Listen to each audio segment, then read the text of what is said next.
Guys welcome back to our channel Dyna Deepthi. Day 1లో అయితే కొబ్బరి పచ్చడి చూశారు. డే 2లో అయితే పుదీనా పచ్చడి ఎలా చేయాలో ఏంటో చూసేయండి. దాకైతే పెట్టేశాను.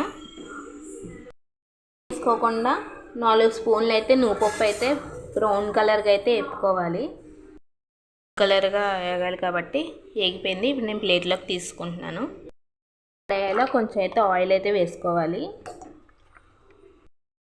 నూనె వేసుకున్నాక టమాటాలు అయితే 4 టమాటాలు వేసుకోవాలి.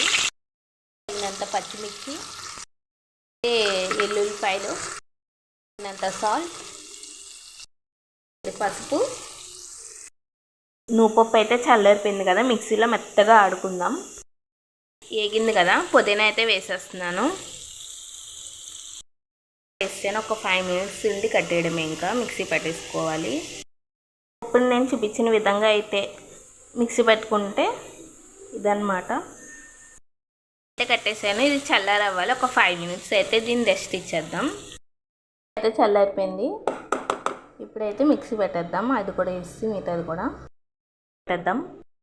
పుదీనా పచ్చడి అనేది నీళ్ళు వేసుకోకుండా తిప్పుకోవాలి మెత్తగా. ఈ విధంగా అయితే తిప్పుకోవాలి. అంతే, అయిపోయింది. గిన్నెలోకి అయితే తీసేస్తున్నాను. పుదీనా పచ్చడి అయితే కంప్లీట్ అయిపోయింది. బ్రేక్ఫాస్ట్లో కానీ లేదంటే కానీ చాలా అంటే చాలా బాగుంటుంది. ట్రై చేయండి. ఇంకేమేం కావాలి పచ్చళ్ళు అనేది కింద కామెంట్ బాక్స్లో కామెంట్ చేసేయండి. Thank you for watching.